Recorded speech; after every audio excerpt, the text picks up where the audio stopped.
Hi everybody, welcome back to another pregnancy update. It's actually not like, I don't know, 5 weeks since the last time I've updated you. It actually hasn't been that long. So, what we are on now is week 37. At week 37, baby measures 18.9 inches and 6.17 pounds. Baby's practicing some cool new skills like inhaling, exhaling, sucking, gripping, and blinking. My body at 37 weeks. The urge to nest, heartburn, spotting, stretch marks, increased pressure on your abdomen, and trouble sleeping. So guys, let me tell you, this past week has been horrible. Absolutely freaking horrible. It has been awful. I went to my OB appointment and I was immediately sent over to labor and delivery. My blood pressure was so high that I needed to be hooked up for a non-stress test scan, and my blood pressure was monitored. I had to pee in a cup like 3 times. I had blood work done. It seriously was awful. So I was there for like 4 or 5 hours getting all of these tests run. When I got there, they said, depending on what this test does, you're either being induced tonight, which is like terrifying to go from you're having a baby in 2 weeks to you could be having a baby tonight. So that was fun. And then they said if you're not being induced tonight and your blood pressure is high, you're going to be induced on Sunday. So there's that. Today is actually now Friday because it's past that Sunday. And the baby is still right here. Still in here. So this story. I was hooked up to the machine. The baby was moving fine. My blood pressure, not good. Not good at all. It wasn't like really bad, but for somebody with chronic hypertension and that somebody who's pregnant, it was too high. So I failed pretty much all of them. All of the tests that were run for my blood pressure. My blood work actually came back okay. My urine did have protein in it, which they thought I might be going into preeclampsia, which is kind of why this whole thing started in the first place. So basically, we were like, okay, I'm going to be induced on Sunday. That's, fine. I'll come back on Sunday. We'll have a baby on Sunday. Well, what happened was the baby is actually measuring 3 weeks behind as far as size. It is a small little one. You are very small, aren't you? Or so they're saying. I think it's probably going to come out and it'll still be like 7 or 8 pounds, but we'll see. Anyway, it was measuring 3 weeks behind, which was like 5 pounds, 5.5 pounds at the time. And I was 36 weeks and a couple of days. And so at this hospital, they will deliver at 36 weeks. But since my baby's measuring behind, is it really 36 weeks? Or are the lungs not developed enough yet? Or will other things go wrong? So if you deliver before 36 weeks, you actually have to go to another hospital. Or if I delivered at 36 weeks at this hospital and the baby needed to go to the NICU, it would be air flown to another hospital and I'd be at this hospital and my baby would be at another hospital. So basically because of the size and because my blood pressure was just slightly over that pass fail mark, they decided to actually just hold off altogether. So I was not getting induced that night and I was not getting induced on Sunday. So what does that mean? Basically, we are back to the December 10th date, which is in just about a week, a week and a couple days here. And they basically said that I need to come in. I'm coming in 3 days a week, which is an hour drive to my hospital. 3 days a week I am driving in. I have a non-stress test on one day, then I have a follow-up doctor appointment the next day, and then I go back for a non-stress test again the following day. I have the non-stress test, then nothing. Like Monday, non-stress test. Tuesday, I don't go in. Wednesday, I go in for the follow-up appointment. Thursday, I go in for a non-stress test, and then I repeat all over again.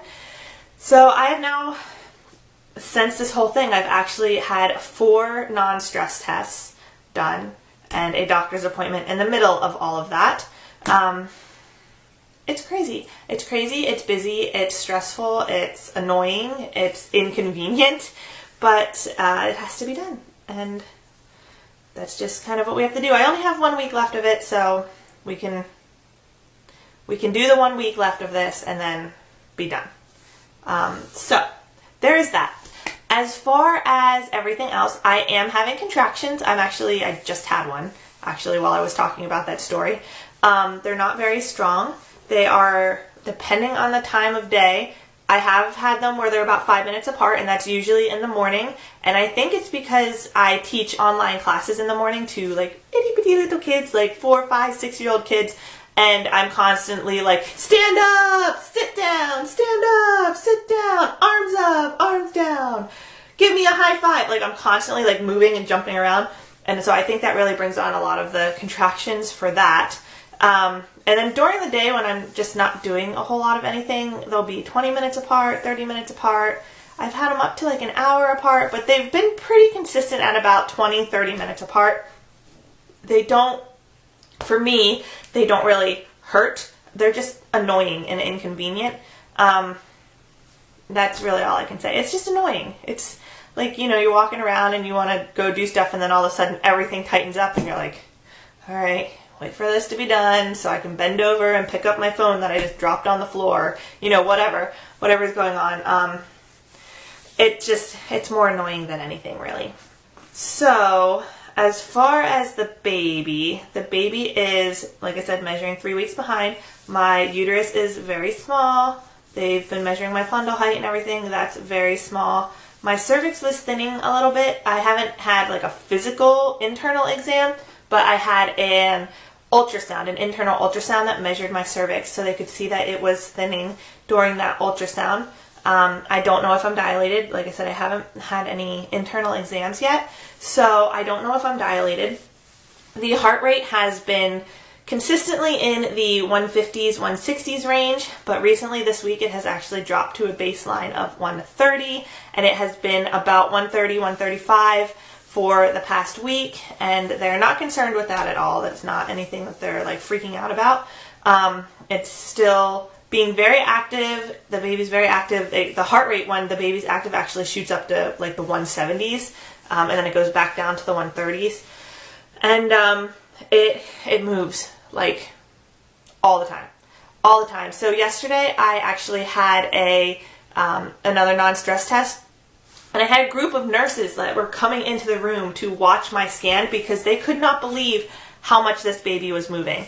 And it wasn't anything unusual. Like, the baby moves that much all the time, but I had this convoy of people coming in because they've never seen anything like that. They've never seen a baby move so much, and it's just crazy to think that they've never seen anything move as much as this baby. However, Madeline, my firstborn, my daughter, was even worse. So I have hyper children. They are always on the move. They don't want to stop. It's actually amazing that she's down for a nap right now, believe it or not. Proof, she is down for a nap. I don't even know if you can see that, but she is sleeping and it is glorious. Woo! So I thought I would record this video for you guys. Get it? Okay. As far as anything else goes, I can't think of much. I haven't gained any weight in about 3 or 4 months. I've been like constant the whole time. My blood pressure just started going up. It was so good. It was so good this whole time, and then all of a sudden it was just like, whoop, way up. So that really stinks. But as far as everything else goes, I mean, we're just kind of sitting waiting. We have about a week left. My induction date is currently December 10th. On Wednesday of this week coming up, I am going in for all of my exams and tests and everything. And based on how those go, it will be decided on if I am getting Pitocin or Cervidil. I was given Cervidil the first time around. I had a 6-hour unmedicated labor. It was just completely a blast and a joy because I reacted to the Cervidil so well that I basically had never-ending contractions that lasted about 45 seconds each and were a minute apart, so there was about 15 seconds in between each contraction, which was just a bucket load of fun when you can't have any pain medications. However, I am familiar with that option, and if I'm going to be in labor for 6 hours or less, I may just be like, hey, that's a good option for me because it worked last time. Pitocin I don't have any experience with at all. I've been told it's not fun also, but I've also been told from people who have had both Cervidil and Pitocin that Cervidil, when you react the way that I reacted, is actually worse than Pitocin. So I guess if I've given Pitocin, then that's fine too. Baby's got to come out. So I guess we'll see. It'd be kind of interesting to try Pitocin so I can actually compare them myself and just kind of let other people know. But either way, my options are not fun. So I'd prefer to just go on my own. But hey, when you have medical conditions and you have a baby, sometimes it just doesn't go your way. So I think that is it, guys. That's all for now. And let me know if you have any questions. You can leave them down in the comment box down below, and I will try to answer them as best as I can. And I will see you guys next time. Bye.